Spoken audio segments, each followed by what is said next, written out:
संसाराय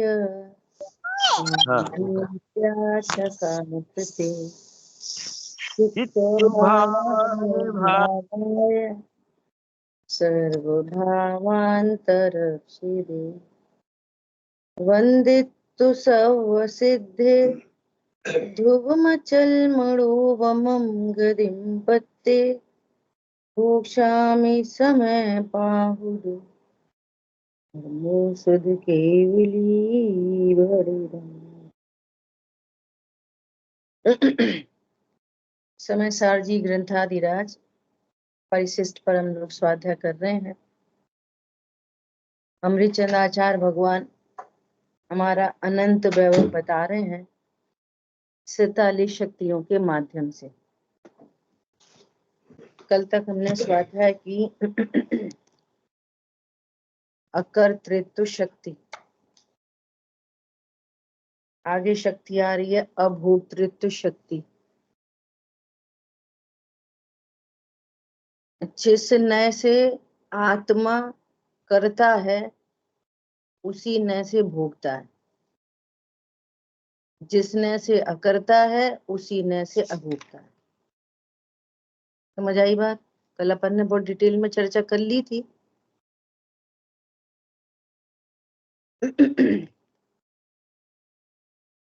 त्रिकाली ध्रुव भगवान आत्मा में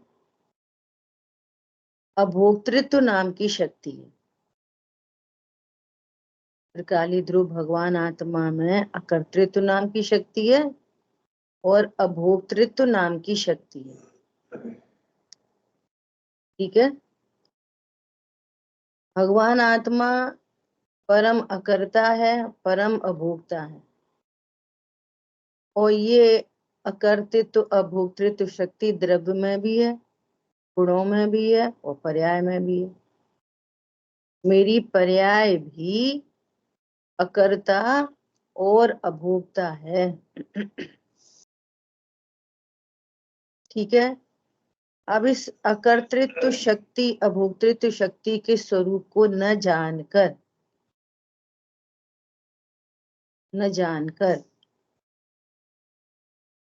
अज्ञान मोह राग द्वेष उत्पन्न होते हैं। तो जो राग द्वेष उत्पन्न हो रहे हैं, जो आकुलतामय हैं, तो फिर ज्ञान की तरफ से कहा जाता है कि वो ज्ञान अपनी ही पर्याय दुख को, आकुलता को भोगता है। आकुलता का कर्ता, अज्ञान से आकुलता का कर्ता, तो आकुलता का ही भोगता। समझ आ रही है बात? अज्ञान से आकुलता का कर्ता तो आकुलता का ही भोगता। ठीक है। पर द्रव्यों के साथ तो आत्मा का अत्यंत अभाव है, तो पर द्रव्यों को तो भोग सकता ही नहीं। पर द्रव्यों को आत्मा भोग सकता नहीं। क्यों नहीं भोग सकता? कि अत्यंत अभाव की वज्र की दीवार है, कैसे भोगेगा? जो मेरी द्रव्य गुण पर्याय की सीमा में आया ही नहीं, उसको मैं कैसे भोग सकता हूं? अज्ञान से क्या जानता है कि मैं पर को भोगता हूं। रसना इंद्री पर रसगुल्ला आया, तो ज्ञान रसना इंद्री को भोगता है कि रसगुल्ला को भोगता है? किसी को नहीं भोगता। अज्ञान से रसना संबंधी आकुलता को भोगता है। समझ आ रही बात? रसगुल्ले को नहीं भोग सकता, कभी नहीं भोगा। तो रसगुल्ला ज्ञान में गे बनता है, ये समझता है इससे ज्ञान हो रहा है, इससे सुख हो रहा है, तो आकुलता उत्पन्न होती है। अज्ञान मोह और राग द्वेष तो अपनी आकुलता को भोगता है। कौन? वो भी कौन? भगवान आत्मा त्रिकाली ध्रुव नहीं, अज्ञान। अज्ञान वो जानने में आ रहा है ना, आकुलता जानने में आ रही है, जानने में ये आए तो भी कोई समस्या नहीं है। ये अज्ञान क्या परद्रव्य है? ये अज्ञान क्या कौन? चीज? क्या चीज? ये अज्ञान जो है, अज्ञान समझ रहा है कि मैं भोग रहा हूँ। हाँ? तो ये अज्ञान क्या परद्रव्य है? कौन अज्ञान? हाँ। अज्ञान, ये जो ज्ञान है ना, जिस ज्ञान से हम सब कुछ जानते हैं, हम्म। इस ज्ञान से जैसे अभी शब्द सुन रहे हैं, तो इस शब्दों का ज्ञान हो रहा है ना, तो यही हम्म। वाला ज्ञान, यही वाला ज्ञान ऐसा समझता है कि मैं परद्रव्यों को भोग रहा हूं, जबकि आत्मा यहाँ, आत्म वस्तु यहाँ विराजमान है, फीलिंग बॉडी, ये इसमें तो सिर्फ जानना होता है। और जानने के साथ में क्या जान लिया? अज्ञान। जानने के साथ में ही ऐसा जान लिया कि ये मैं रसगुल्ला खा रहा हूँ, मैं पुरुष हूँ, मैं शरीर हूँ, भगवान आत्मा, जीव नामक वस्तु आत्मा है कि शरीर है? बोलो। जो यहाँ जीव विराजमान है, भगवान आत्मा जो विराजमान है, ये भगवान आत्मा है कि शरीर है? भगवान आत्मा है। वह है भगवान आत्मा, और समझ रहे शरीर, इसका नाम हो गया अज्ञान। समझ आई बात? और यही ज्ञान जब ऐसा जाने कि मैं शरीर नहीं, मैं तो भगवान आत्मा हूँ, मैं जीव हूँ, मैं आत्मा हूँ, परमात्मा हूँ, जो कहना है, ऐसा जाने, तो यही ज्ञान हो गया सम्यक ज्ञान। अच्छा। समझ आ रही बात? जो सही जाने, राइट नॉलेज, तो सम्यक ज्ञान, रॉन्ग नॉलेज तो अज्ञान। अब रॉन्ग ठीक। नॉलेज से क्या होता है?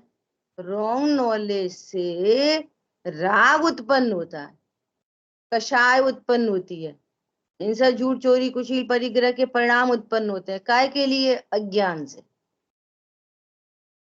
अज्ञान से उत्पन्न होते हैं।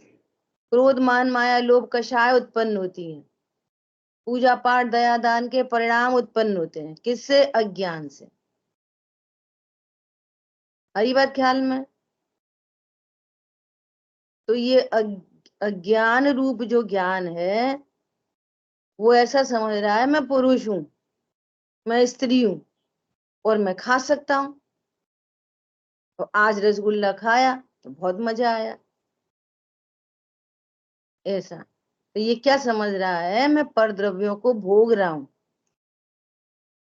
दर्पण में रसगुल्ला झलक रहा है, तो झलकने मात्र से दर्पण रसगुल्ला को भोग रहा है, खा रहा है वो। अब ऐसा लगता है खा तो रहे ही है हम ही, हम नहीं खाते। ये सब पुद्गल का परिणमन हो रहा है।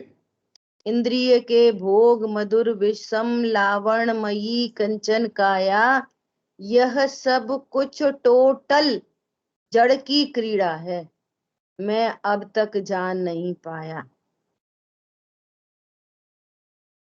जिन्होंने जान लिया, तो मैं अब तो जान गया। जान गया कि नहीं जान गया? बोलो। इंद्रिय के भोग मधुर हैं, और कैसे हैं? विष सम। विष सम मतलब कि ऐसे अज्ञान मोह से अनंत पाप बनता है, अनंत पाप, अनंत पाप, और चार गति में रुलता रहता है। हो जाती है एक गति पूरी हो गई, बोलो, एक गति। ऐसे ही बस जैन कुंडली में भी जन्म गए, देव गुरु मिल गए, बेई खाने पीने, लड़ाई झगड़े, पत्नी बच्चे, दुकान मकान की बातें, और एक जैन कुल मिला स्वरूप समझने, और कुछ नक्की नहीं किया, और एक आयु पूर्ण हो गई। अब पता नहीं कहाँ गिरा जाके। समझ में आ रही है बात? परमात्मा ही जाने इसकी क्या होना है। तो जिनवाणी नहीं सुनते ना, स्वाध्याय नहीं करते, पता ही नहीं है क्या क्या है, भगवान ने क्या क्या कहा है। बहुत से बहुत एहसान करते हैं तो पूजा करे आते हैं, तो अपनी अपनी रोग आके सुनाए आते हैं, भगवान की तो सुनते नहीं। बोलो।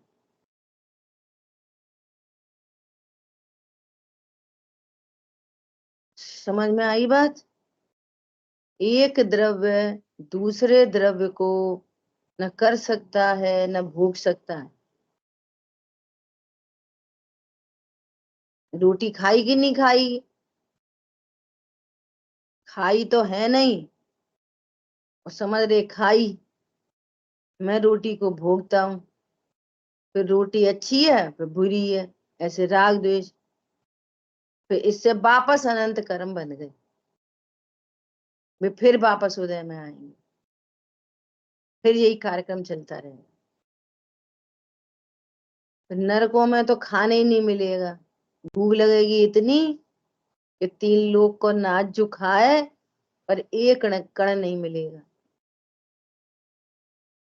बोलो। देवगति में जाए तो कंठ से अमृत झरेगा बस, रोटी पोटी तो कोई नहीं खाता देवगति में।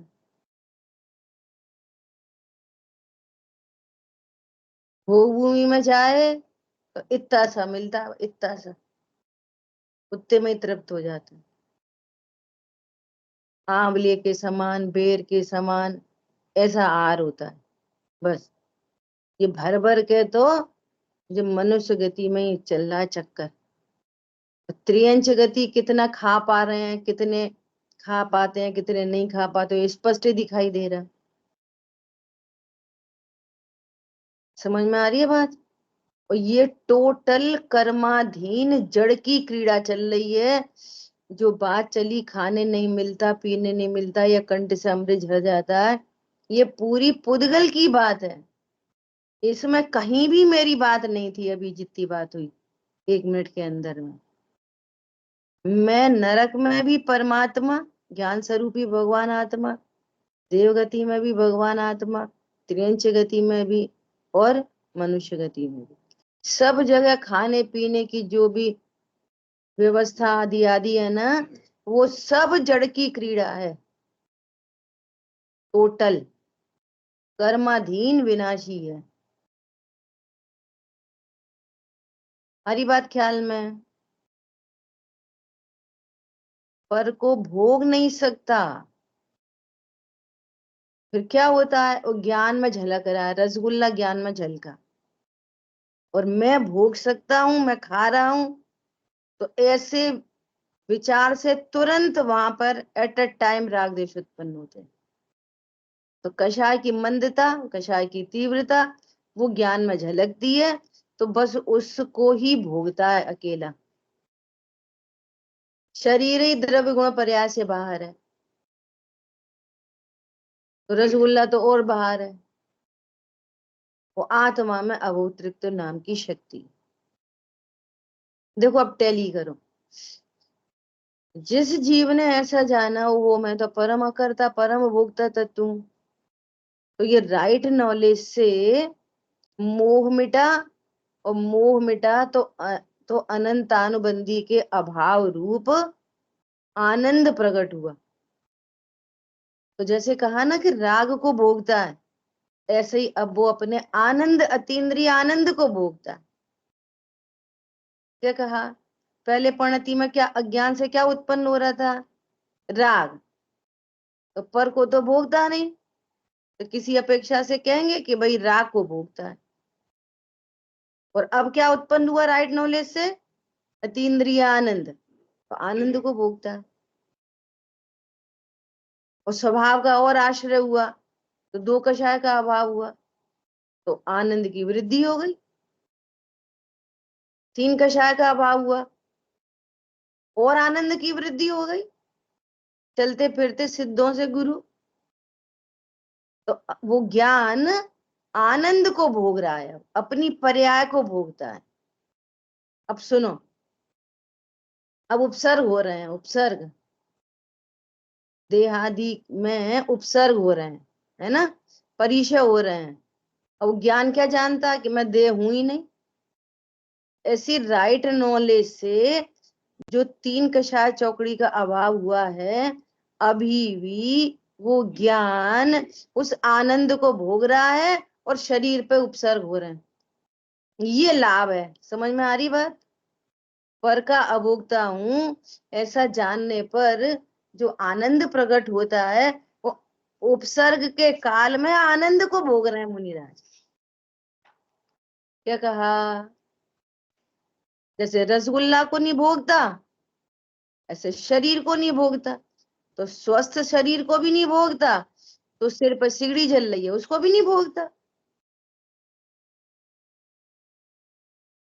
इसलिए क्या करते हैं वे, इसलिए क्या करते हैं, उपसर्ग जयी, परिचय जयी, ऐसे मुनिराज। अब दुनिया तो समझती नहीं है इन बातों को इंटरनल, तो भी क्या समझते हैं, उपसर्ग के काल में अंदर चले जाते, उपसर्ग को जानते ही नहीं, और सहन करते, उपसर्ग को सहन करते, सहन करने में तो फिर द्वेष करते, और फिर जानते नहीं तो तुम अज्ञानता का नाश करते, ज्ञान का ही नाश करते। अरे ज्ञान में वो उपसर्ग झलकता है, लेकिन तो भी आनंद की धारा चलती रहती है। ये गजब की बात है, राइट नॉलेज का ये फल है। रॉन्ग नॉलेज में हुआ तो तब भी कुछ नहीं है, हुआ तो तब भी कुछ नहीं है, क्योंकि एक वस्तु की दूसरी वस्तु नहीं होती। लेकिन अज्ञानता से आकुलता उत्पन्न हो रही है। क्या कहा? अज्ञानता के काल में भी किसी तरह का, किसी तरह की कोई स्थिति परिस्थिति बन जाए शरीर में, समझो हड्डी टूट गई, खून निकल आया, तो अभी भी देह को नहीं भोग रहा, अभी भी खून निकलने का दुख अभी भी नहीं है। दुख कहाँ से आया? अज्ञान से। मेरा खून हो गया, मेरी हड्डी टूट गई, इधर से आकुलता का फॉर्मेशन हो रहा है, लगातार आकुलता का फॉर्मेशन हो रहा है, कंटिन्यूअस। पेट में किसी के कभी दर्द नहीं हुआ आज तक, वो डेड मटेरियल है, उसमें क्या दर्द होएगा। सिर में कोई के दर्द नहीं हुआ आज तक, क्योंकि वो डेड मटेरियल है, उसमें क्या दर्द होगा। अब उस सिर में पेट में कुछ परिणमन हुआ, और उस परिणमन को अपना जाना, ऐसी अज्ञानता, अज्ञानता से भ्रांति, और बस ये दुख दर्द जो है ना, ये चारित गुण की विकारी पर्याय उत्पन्न हो गई, तो दुख का फॉर्मेशन हो गया। तो वो ज्ञान उस दुख को भोगता है, सिर को नहीं भोगता, पेट को नहीं भोगता। समझ में आ रही है बात, नहीं आ रही है? बोलो, कोई प्रश्न है तो पूछ सकते। क्योंकि अब नहीं समझेंगे तो कब समझेंगे, बोलो। और ऐसे नहीं समझ पाएंगे तो फिर कैसे समझ पाएंगे। ये बाली बातें द्वारा द्वारा नहीं होती हैं। पता नहीं कब कौन सा काल पकेगा, पकेगा नहीं पकेगा, कहाँ गिर पड़ेंगे जाके, कुछ अता पता नहीं। इतनी गंभीरता चाहिए, इस पर अपना खुद का ज्ञान काम करे, अपना खुद का ज्ञान काम करे। क्या ऐसे कैसे दर्द, शरीर में कुछ हो जाए तो दर्द होएगा कि नहीं होएगा, ये दर्द क्यों हो रहा है, तब आप आश्रय बंध तत्व की पहचान करोगे। अरे ये आश्रव तत्व है, ये दुख तत्व है, ये अज्ञानता से उत्पन्न हो रहा है। समझ में आ रही बात। और जैसे ज्ञान स्वरूप जानता है, ज्ञान अपने स्वभाव को जानता है, तो वो दुख दर्जन का विलय को प्राप्त होता है। नरकों में दुख किस बात का है? नरकों में तिल तिल करें देह के खंड,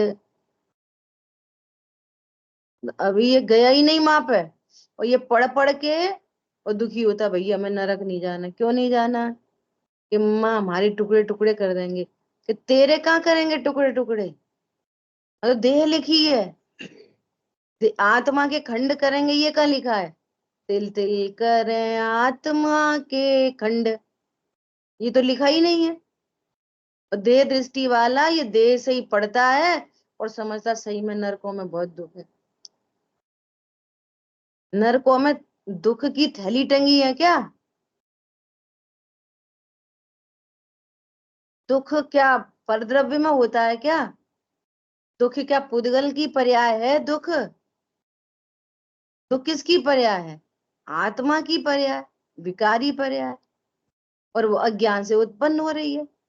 दुख का फॉर्मेशन अज्ञान से होता है। आप कभी भी, आपको दुख हो रहा है, नियम से वहां पर लक्ष्य है, और उसमें एकत्व ममत्व कर्तृत्व भोक्तृत्व बुद्धि है, नियम से, तो ही दुख है, अन्यथा दुख नहीं होता। और दुख के काल में भगवंतों के विचार मात्र से, आत्मा के विचार मात्र से, अभी तो विचार की बात है, विचार मात्र से दुख का विलय होता है, और अनुभूति से तो आनंद ही हो जाता है। तत्व निर्णय से तो आनंद ही प्रकट होता है। बोलो। जे त्रिभुवन में जीव अनंत, सुख चाहे दुख ते भय भंत, ताते दुख हारी सुखकार, कहें सीख गुरु करुणाधार। तो हमें सीखना कहाँ है? सुनना है बस। बहुत करुणा करके भगवान वो दुख हारी और सुख करने वाली विधि को बता रहे हैं। तो क्या करना चाहिए? बोलो। निर्णय करना चाहिए। आत्मा में अभोक्तृत्व नाम की शक्ति है।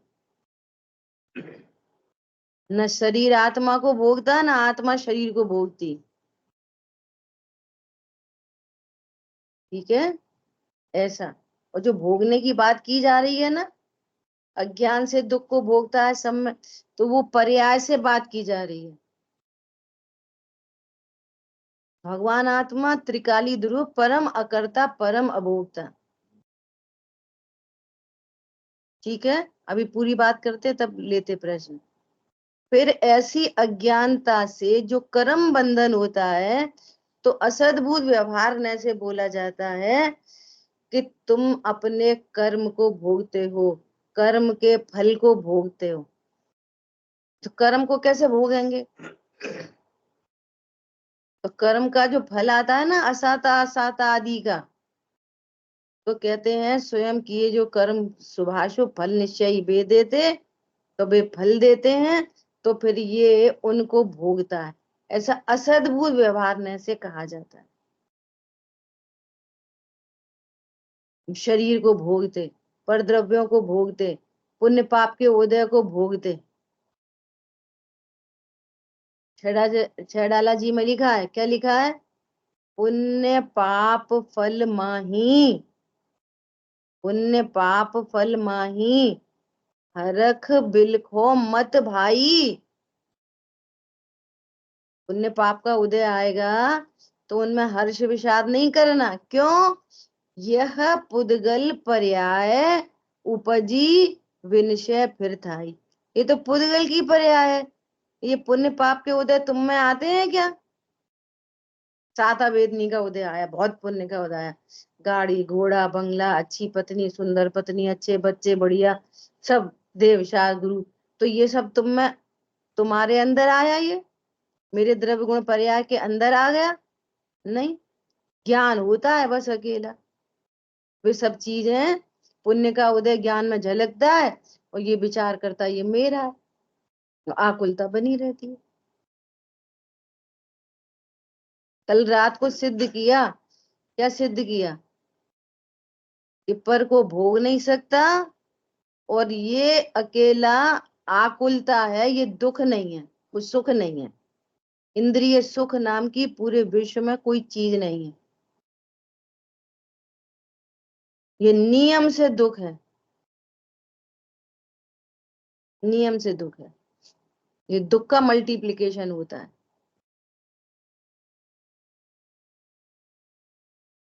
पाप का उदय आया तो कहाँ आता है पाप का उदय? टूटी फूटी साइकिल मिल गई, रोगी शरीर मिल गया, पत्नी बच्चे आज्ञाकारी नहीं मिले, देवशाह गुरु नहीं मिले, पाप का उदय आ गया। तो ये पाप का उदय हम में आता है क्या? यह पुद्गल पर्याय उपजी विनिशय फिर थाई। राइट नॉलेज से मेरे में अकर्तृत्व अभोक्तृत्व नाम की शक्ति है, ऐसे सम्यक ज्ञान से आनंद का जन्म होता है। जैसे भगवान को बोलते हैं ना कि भगवान केवल ज्ञान से अनंत आनंद को भोगते हैं, प्रति समय अनंत सुखी हैं। तो कथनचित किसी अपेक्षा से अपनी पर्यायों का कर्ता और अपनी पर्यायों का भोगता तो है, लेकिन पर द्रव्य का कर्ता भोगता तो ये जीव कभी नहीं है। और किसी एंगल से अगर कहा जाता है तो वो असद्भुत व्यवहार नैक्स का कथन है। और भगवान आत्मा तो परम अकर्ता और परम अभोक्ता तत्व है। ठीक है, एकदम स्पष्ट। बोलिए क्या प्रश्न है आपका?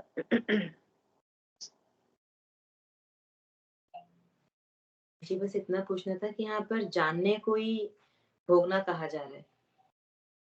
हाँ, जानने को ही भोगना कहा जा रहा है। कैसे वो भी समझो। पंडित साहब ने लिखा है ना, दुख का ज्ञाता भले कहो पर दुख नहीं ज्ञायक में। तो ऐसे ही जो जो राग की पर्याय या तीन्द्रिय आनंद की जो पर्याय है वो ज्ञान में झलकती है ना। तो वो ज्ञान में झलकती है तो वो भी तो ज्ञेयाकार ही तो है, वो भी तो ज्ञेयाकार ही तो है। वो भी राग की पर्याय या तीन्द्रिय आनंद की पर्याय।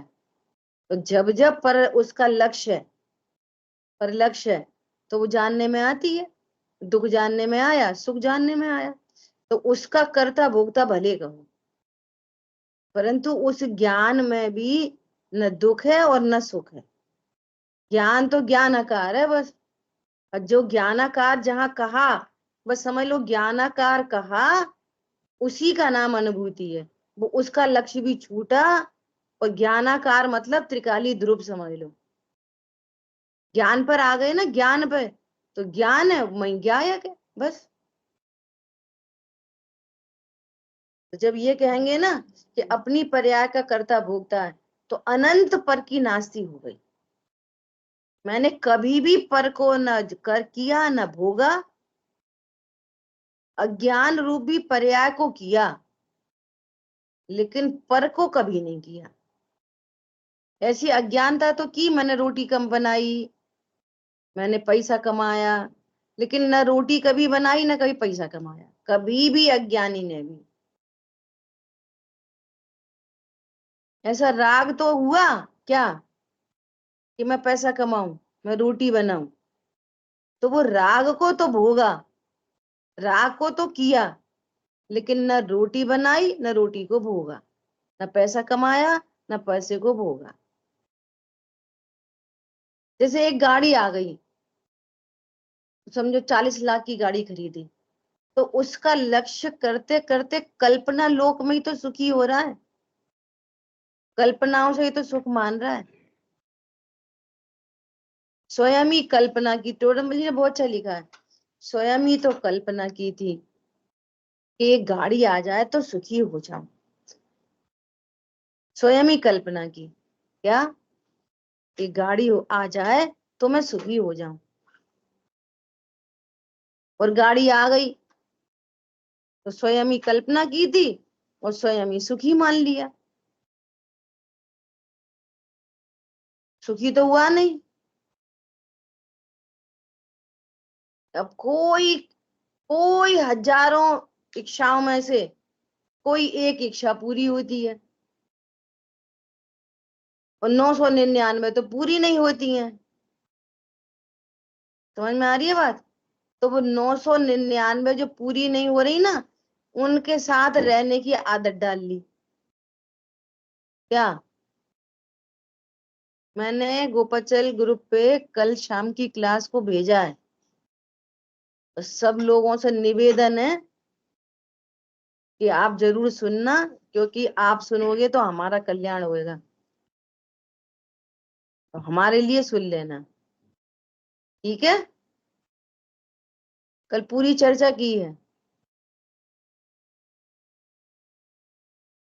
बोलो, एक इच्छा पूरी हुई और 999 पूरी नहीं हुई, और उनके साथ आदत डाल ली रहने की, और भ्रम से ही सुखी मान लिया। तत्व ज्ञान नहीं किया कि ये पूरी क्यों नहीं हो रही हो, ये पूरी कैसे हो गई। अगर होते हुए परिणमन में अगर ये थोड़ा सा भी विचार करे तो भेद विज्ञान हो। कर विचार तो पाम, मैं कैसे अकर्ता हूं, कैसे अभोक्ता हूं। आपका ज्ञान खुद से एनालिसिस करेगा, तब काम बनेगा। जब हम सुनते थे ना ये वाली बात है, तो बहुत अंदर अंदर ऐसे विचार चलता रहता, दिन दिन भर, रात रात भर, कि क्यों नहीं हुआ करता, मैं क्यों नहीं हुआ करता, क्यों नहीं हुआ भोगता, क्यों अभोक्ता हूं, कैसे नहीं भोगता पर को। तब कुछ बात बनती है, सुनने मात्र से बात नहीं बनती। रट लो, हाँ सही बात है, अपन तो अकर्ता है, अभोक्ता है। और विधि बोलो, विधि, विधि चाहिए, विधि, कैसे अकर्ता और कैसे अभोक्ता। देखो विधि सही है, और फिर थोड़ी बहुत कोई मिसिंग हो जाए तो नंबर मिल जाते। आंसर सही है और विधि 0, तो एक भी नंबर नहीं मिलते। पूरी विधि चाहिए, कैसे अकर्ता हूं, कैसे अभोक्ता हूं। बोलिए पारुल बहन।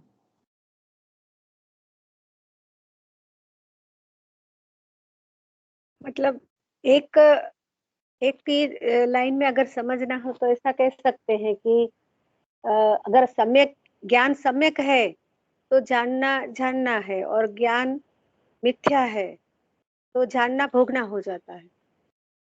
हाँ यही हुआ। बिल्कुल, बिल्कुल बढ़िया। यदि ज्ञान सम्यक है तो वो ज्ञाता है बस। क्या? तो आनंद का देखो, अभियाल बोला ना अपन ने, आनंद का भोक्ता भी पर्याय सापेक्ष कह रहे हैं। भगवान आत्मा तो परम अभोक्ता है। ये पकड़ो बात को। क्या? ज्ञानता के काल में भी तो भोक्ता पर्याय के काल। हाँ, तो दुख का भोगता है, आकुलता का भोगता है। हाँ, ऐसा नहीं, सम्यक ज्ञान में सुख का भोगता है, तो ये भी पर्याय सापेक्ष बात हुई ना। सम्यक ज्ञान में परम भोगता है बस, पर्याय सापेक्ष भोगता क्या देंगे।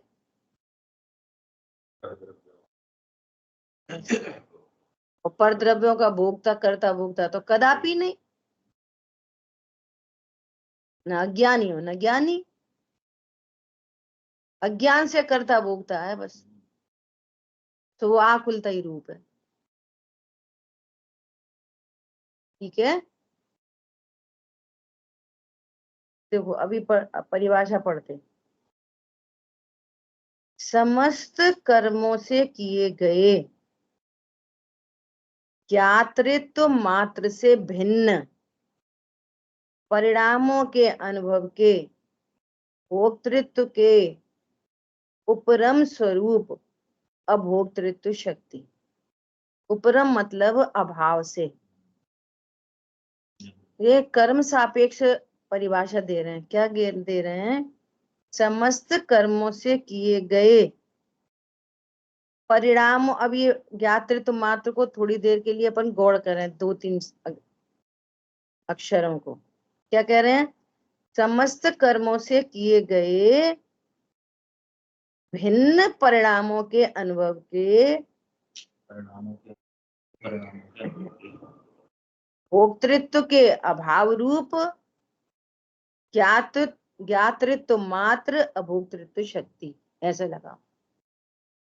निवृत्ति। हाँ, उपरम मतलब अभाव रूप, निवृत्ति रूप, ऐसा।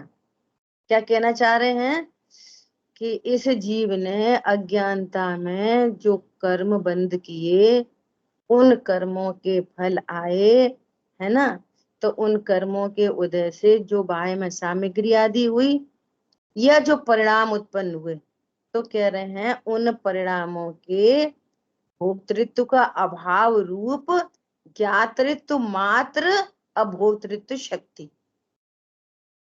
अकर्ता मतलब ज्ञाता और अभोक्ता मतलब भी ज्ञाता, तो ज्ञातृत्व मात्र अभोक्तृत्व शक्ति जो कैसी है कि कर्मों के द्वारा किए गए जो परिणाम है उनसे भिन्न है,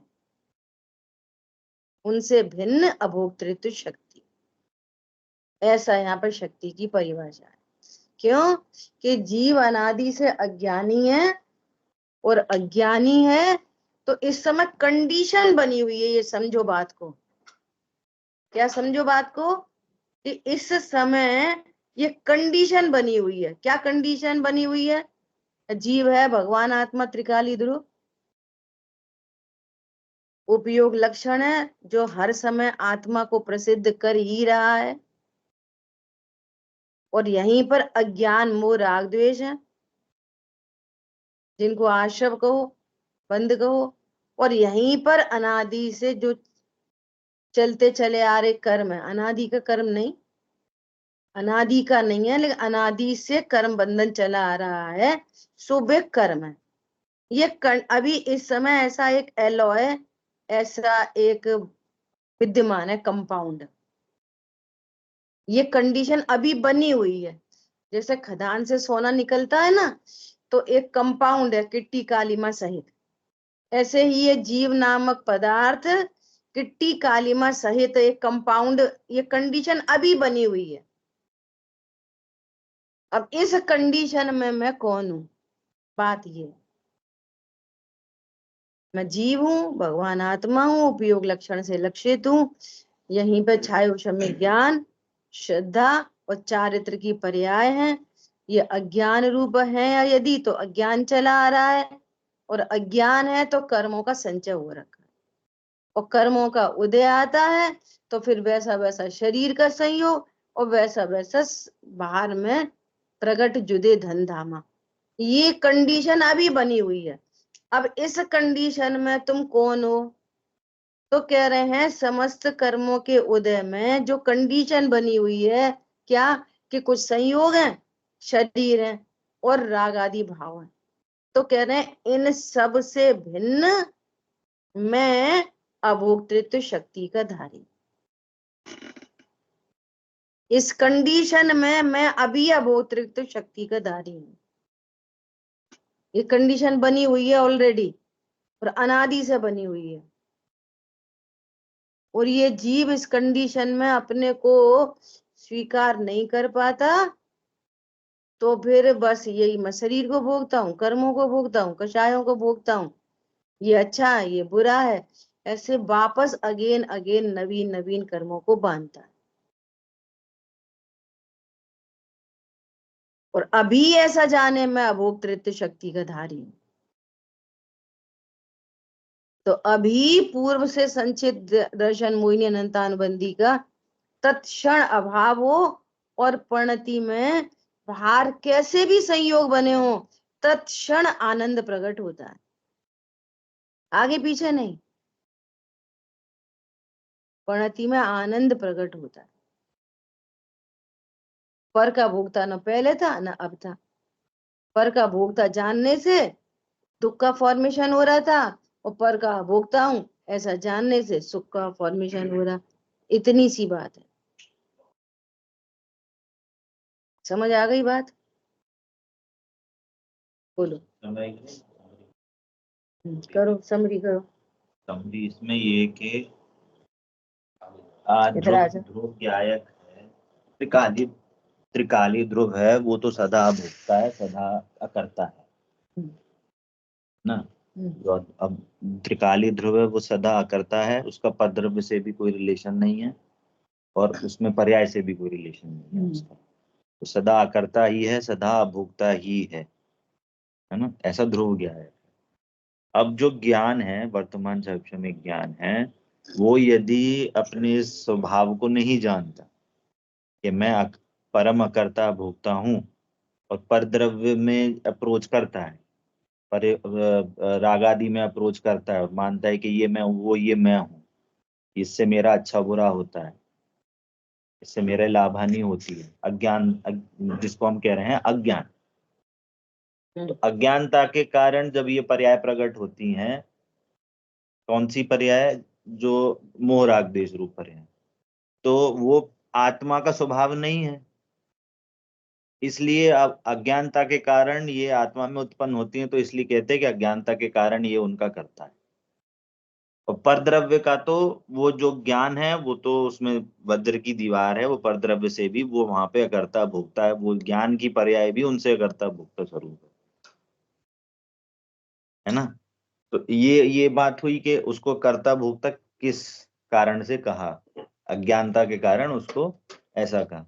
और जब ये वही ज्ञान यदि आपने ज्ञायक स्वभाव का आश्रय लेता है, मतलब उसका अपने स्वभाव का निर्णय करता है, तो आनंद प्रकट होता है। अपन पहले दुख उत्पन्न हो रहा था, आकुलता उत्पन्न हो रही थी, तो उसको उसका कर्ता भोक्ता कहा जा रहा था। अब यहाँ पे सुख उत्पन्न हुआ है, अब जो राग आदि उत्पन्न भी शेष हो रहे हैं, अगर वहां पे उसको उसको अकर्ता भोक्ता कहा जाएगा। कल बात आ गई थी ना कि अकर्ता जो के। ज्ञानी है, ज्ञानी के भी अभी जो शेष राग है, वो राग उत्पन्न हो रहा है, तो वहां पे उस समय ज्ञान को उसका कर्ता भोक्ता नहीं कहा जाएगा, क्योंकि वहां पे उसका जो अप्रोच है या उसका जो निर्णय है वो उनका उसके लाभ हानि रूप नहीं है, वो अपने अभोक्ता स्वरूप का उसका निर्णय है। देखो इसकी भी चर्चा समझो, स्यादवाद शैली है ना, तो स्यादवाद से ही समाधान आएंगे। कैसे समाधान आएंगे? इस सम्य ज्ञानी जीव को जो राग है ना, सम्य ज्ञानी जीव को जो राग की विद्यमानता है, तो उसको कथनचित कर्ता कहते हैं, तो कथनचित अकर्ता कहते हैं। ये लगाना लगाना पड़ेगा। कैसे? कि जो शेष राग है ना, द्रव्यान योग से बात करेंगे तो कहेंगे कि वो उस राग का भी ज्ञाता मात्र है। कल बात की थी ना, उसको स्वामित्व नहीं रहा ज्ञान में, उस राग में स्वामित्व नहीं है ना, मेरा स्वरूप ही नहीं है, तो फिर भी हो रहे हैं, फिर भी हो रहे हैं, तो उसको स्वामित्व नहीं है। इस स्वामित्व अपेक्षा अकर्ता, स्वामित्व माने तो करता, वो स्वामित्व ही नहीं मानता तो अकर्ता। अब जब जब उस राग का लक्ष्य होता है तो कहते हैं कि जितना राग विद्यमान है उतना कर्ता और उतना भोक्ता। तो चरणान योग उस राग के अभाव की भी बात करेगा, भैया अब शेष राग का भी अभाव करो। आत्मा अपनी आत्मा में कर्णान योग कहेगा कि जितनी राग की सत्ता विद्यमान है उतना तुमको कर्म बंधन है, और उसी समय द्रव्यान योग कहेगा कि ज्ञानी को राग वो कर्म छूता ही नहीं है, क्योंकि अनंत कर्म का नाश हो गया। वो समुद्र बूंद की क्या औकात है, इसको इसमें ताकत नहीं है संसार में रुला देने की। पॉइंट पकड़ में आ रहा है? ऐसे अलग अलग नयों से, अलग अलग अनुयोग से, अलग अलग एंगल से बात की जाएगी, जिससे न तो कर्तृत्व रहे और न प्रमाद रहे। दोनों बातें, कर्तृत्व भी नहीं कि हम मिटा लेंगे, और प्रमाद भी नहीं अब हो रहा है तो हम क्या करें, कर्म के उदय में हो रहा। इतना व्यवस्थित मार्ग है ये।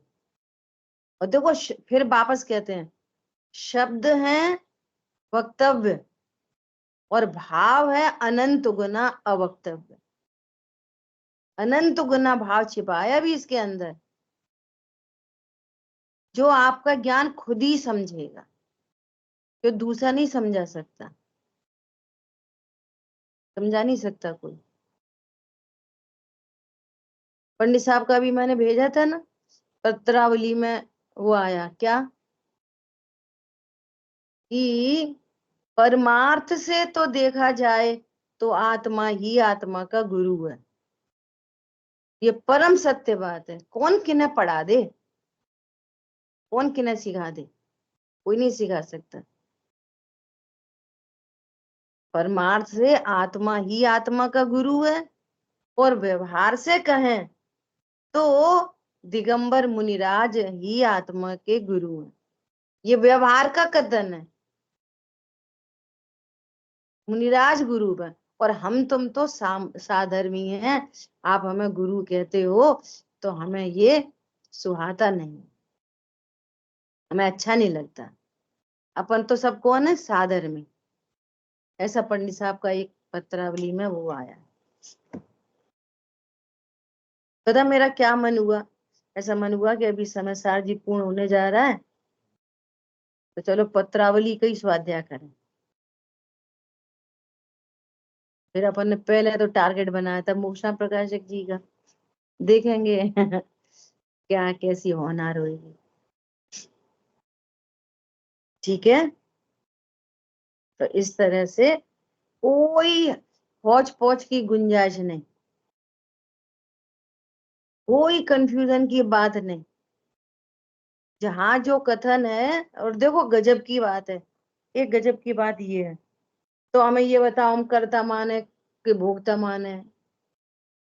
तो हम ज्ञान की तरफ से भी कर्ता माने कि भोक्ता माने? तुम सही सही मानो तो सुनो, हर अपेक्षा से वीतरागता की सिद्धि होगी। हर आप परम अकर्ता अभोक्ता जानो तो बस परिपूर्ण वीतरागता प्रकट होगी। और पर्याय से कर्ता मानोगे ना, राग का कर्ता, तो भी सम्यक ज्ञान की सिद्धि होगी, वीतरागता की सिद्धि होगी। कैसे?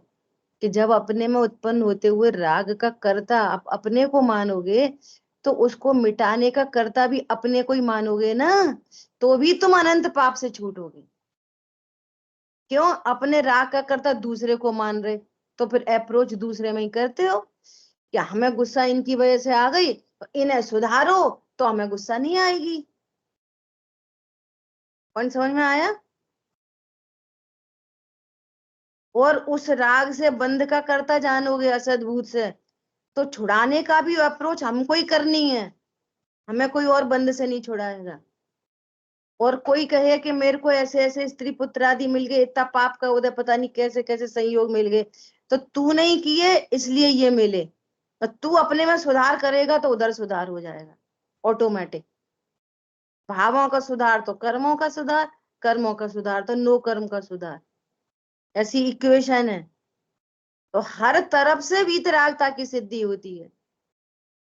समझ में आ रही है बात? आप राइट वे में चले जाओ बस। राग का कर्ता कहें तो, और राग का अकर्ता कहें तो, और परम अभोक्ता कहें तो, जाना कहाँ है? राइट प्रोसेस में। और उल्टे उल्टे अर्थ निकाल के उल्टा उल्टा समझोगे, भैया हम तो कुछ राग करते नहीं, ये तो कर्म करा रहे। तूने तो पहले ही अत्यंत भाव की दीवार तोड़ रखी है। वो तो एक नए से कहा था, सुधार के लिए कहा था, ये बिगाड़ के लिए थोड़ी कहा था। ये स्वरूप नहीं समझ, कथन का मर्म नहीं समझ पा रहा, जो अवक्तव्य है। एक बात बोलो, कर्ता की अकर्ता कि एक हो तो बोले ना। वस्तु अनंत धर्मात्मक है, द्रव्य पर्याय स्वरूप है, एक स्वरूप हो तो कहें। भगवान नहीं कह सकते? भगवान ने दिव्य नियम में नहीं कही तो कोई कैसे कह देगा? वस्तु है ही है ना अनंत धर्मात्मक, द्रव्य पर्याय स्वरूप।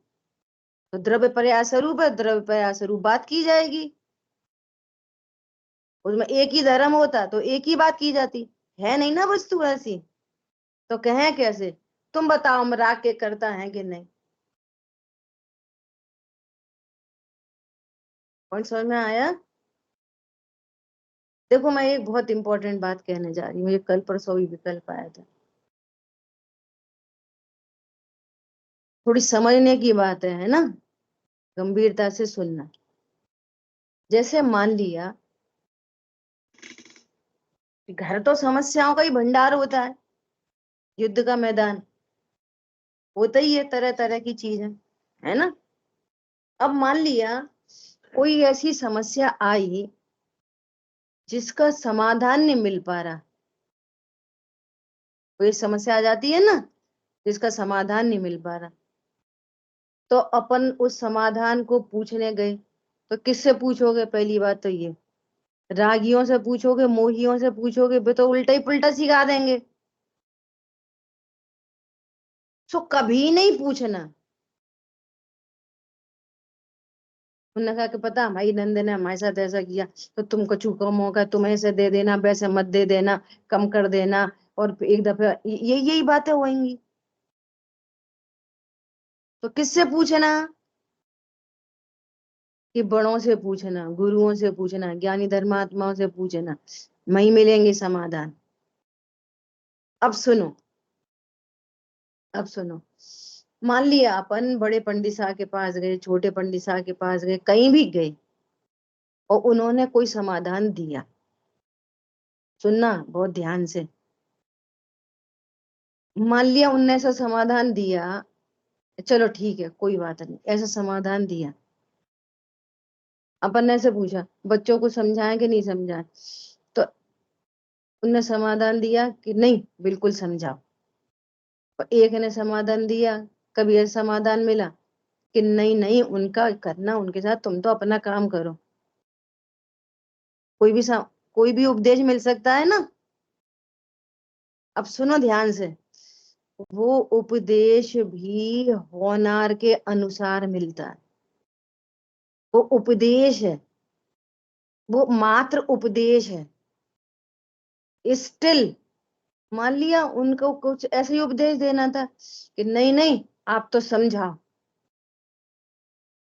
नहीं नहीं आप तो छोड़ो, हो गया सो हो गया। अब ध्यान सुनना, वो उपदेश कुछ भी हो फिर भी आप जिनवाणी से मिलान करो, ये आपका कर्तव्य है। क्यों? उस उपदेश के अनुसार यदि आप एज इट इज फॉलो करोगे तो उस संबंधी भी कर्म बंध उन उपदेश दाता को नहीं होगा, तुम्हें होगा। क्या बोला? उनका कुछ भी उपयोग हो सकता है, उस उपयोग में उन्होंने ऐसा बोला नहीं नहीं बच्चों को समझाओ। अब जब जब आप बच्चों का लक्ष्य करोगे तो पर लक्ष्य से आपको कर्म बंधन होगा कि भीतरागता होगी? बोलो, पॉइंट पकड़ में आ रहा है? सम्यक्त के सन्मुख मिथ्या दृष्टि के लिए पता क्या कहा है? ऐसा कहा है कि साधर्मियों से चर्चा करना, वार्ता करना, और उन्होंने जो समझाया उसको वापस आगम से मिलान करना, इतनी बड़ी जिम्मेदारी है। जैसे अपन बिल्कुल ओपन बोलो, जैसे अपन ने बोला कि पंडित साहब एक बार ऐसा हो गया हमारे साथ कि हमने उन्हें जवाब दे दिया, हमें बहुत खेद है। तो पंडित साहब ने खेद सुनकर पंडित साहब ने ऐसा बोला, मैं बना के बोल रही हूँ दृष्टांत, उनने कुछ नहीं बोला।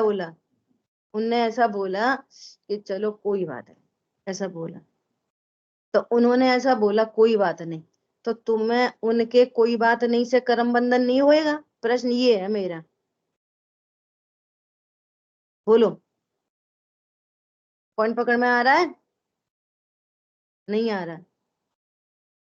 अगर हमारे अंदर कोई कठोरता चल रही है और सामने वाले ने अपने को योग्यता प्रमाण में ऐसा बोल दिया चलो ठीक है कोई बात नहीं, तो आपकी कठोरता से आपको बंद होगा कि नहीं होगा, ये प्रश्न है। आपके खोटे वचनों से आपको बंद होगा कि नहीं होगा, ये प्रश्न है। ये कहना है।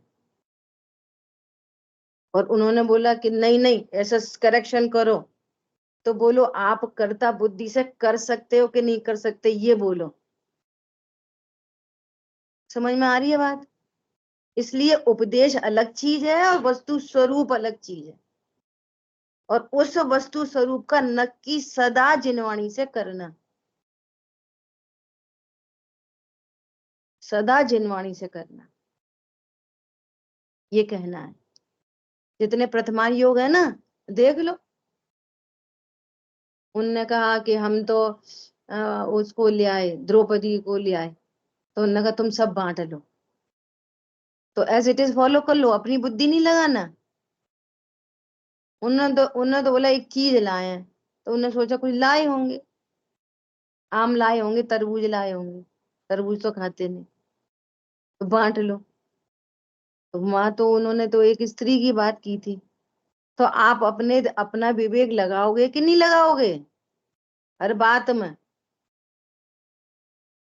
इतना स्वाधीनता का मार्ग है ये, न पर से लाभ है न पर से हानि है। हमेशा अपनी आत्मा का गुरु स्वयं ही बनना, उपदेश ग्रहण करना जिनवाणी से, और अपने ज्ञान में उसको स्थापित करना, ये कहना है। कौन कितना समझ में आया पता नहीं, अपन ने कोशिश की है। ठीक है, समय अपना हुआ है, शेष चर्चा आगे करें। जिनवाणी के ज्ञान से सूझे लोकालो, तो वाणी मस्तक नम सदा देत हूँ दो। बोलिए द्वाशांग मई जिनवाणी माता की जय।